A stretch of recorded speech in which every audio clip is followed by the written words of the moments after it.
Alright, so if you have been watching my videos over the past year, you have probably realized this current real estate market is as unique a real estate market as any in housing market history. I mean, over the past year alone, we have watched interest rates more than double. We have watched credit card debt skyrocket all across the country. We have witnessed inflation affecting every aspect of our daily lives, and yet the real estate market keeps rewriting the record books with every passing month. So how is this even possible? See, here's the big difference. When it comes to real estate, everything is based on supply and demand. And while we have seen a slight decrease in buyer demand nationwide, we still haven't gained enough home inventory to balance out the market. Think of it this way. Basic economic principles would dictate that when buyer demand goes down, so too should home prices. I mean, that is what's supposed to happen, right? But if less people are buying homes due to higher interest rates, why aren't home prices following suit? See, this principle only makes sense if home inventory remains the same or increases. And unfortunately for the housing market, this has not been the case. In fact, according to the National Association of Realtors, there are currently 40% fewer homes for sale on the market today than there was pre-2020. And those numbers do not seem to be improving, or at least not at the speed we need them to in order to balance out the market. In fact, according to the most recent numbers released, as of the second week of June, the number of homes on the market dropped again another 6%, which is the largest decrease in a 4-week period over the past year. So why is this all happening? Real estate economists across the country are pointing to two main reasons for the housing supply constraint, and that is a long-time housing shortage mixed with current homeowners not wanting to sell their home. And on top of that, we are at a point where we haven't seen enough new homes being built to help answer the demand from potential buyers, forcing the majority of buyers to enter the resale market, causing a perfect storm of too many buyers and not enough sellers, driving home prices and home appreciation through the roof. And even if demand lessens over the next couple of years, we are still operating at such a shortage of homes, prices can't fall, or at least not to the level some buyers are hoping for. At the end of the day, the Federal Reserve did do the right thing in raising interest rates, but the truth is, the Federal Reserve waited too long. And while higher interest rates are meant to cool buyer demand, buyers today are smarter than they ever have been, knowing they have multiple options when it comes to combating higher interest rates, including but not limited to refinancing.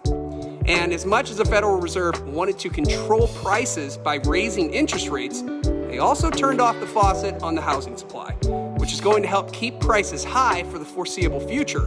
So with all of that in mind, I wanted to break down our local markets here in Missouri and give the real numbers in real time. Now, before I discuss these numbers, here's the background information you need to help digest everything I'm about to talk about. Okay, so I chose the 4 main counties in Missouri, located most closely to St. Louis. So today we will be examining St. Charles County, St. Louis County, St. Louis City, and Jefferson County. So I pulled all of the information regarding residential home sales sold, not pending or active, in these 4 counties over the past 90 days. So let's start with St. Louis City. All right, so St. Louis City, over the past 90 days, we have had 801 residential homes bought, sold, and closed, with the average list price in St. Louis City being $250,000, and the average closed sales price being roughly $10,000 higher, closing at an average price of $260,000. Think of it this way.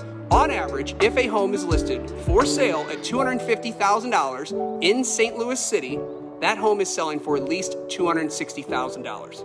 Of course, as we have discussed in the past, every situation is different and every home and location is unique, meaning some homes may sell slightly under their listed price, while others may sell significantly over their listed price. But on average, in the St. Louis City limits, you can expect to pay roughly $10,000 over the list price in order to win your home, meaning homes in St. Louis City are currently selling for 103% of their list price. Let's break it down a little bit further. This means the average home in the St. Louis City limits not only sells for its listed price, but it actually sells on average for 3% higher than its original listed price. And if you're wondering, the average days on market for homes located in St. Louis City is 26 days, but please do not be mistaken, homes are selling far quicker than this. Do not be fooled. All right, now let's look at St. Louis County. So in St. Louis County, over the past 90 days, we have had 3,128 residential homes bought, sold, and closed, with the average list price in St. Louis County being just over $360,000 and the average closed sales price being roughly $12,000 higher, closing in at an average of $372,000, with homes lasting on average a total of 23 days on market. This means homes in St. Louis County are currently selling for roughly 103% of their list price, almost identical to the sales to list price ratio we are seeing in St. Louis City. All right, let's check out St. Charles County. So in St. Charles County, over the past 90 days, we have had 1,222 residential homes bought, sold, and closed, with the average list price in St. Charles being $387,000, and the average closed sales price being roughly $9,000 higher, closing in at an average sales price of $395,000 in St. Charles County, with homes lasting on average a total of 17 days on market. This means homes in St. Charles County are currently selling for just under 103% of their list price.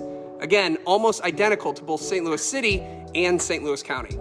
All right, let's take a look at Jefferson County. So in Jefferson County, over the past 90 days, we have had 673 residential homes bought, sold, and closed, with the average list price in Jefferson County being just over $273,000, and the average closed sales price being roughly $6,000 higher, closing at an average sales price of $279,000, with homes lasting on market in Jefferson County for 26 days. Meaning homes in Jefferson County area are currently selling for just under 103% of their list price. And of course, if you've been hanging with me here, you are now starting to see a trend in our area. The truth is, regardless of what you may hear on the news or read online, the housing market is incredibly strong. And while things may not be as wild or crazy as they were in 2020, 2021, or the early part of 2022, don't be fooled. Homes are still selling incredibly fast. Homes are still selling, on average, above their listed price. Buyers are still needing to be competitive when trying to win their home. Price matters. Contingencies in your contract still matter. Look, more often than not, sellers are still getting multiple offers.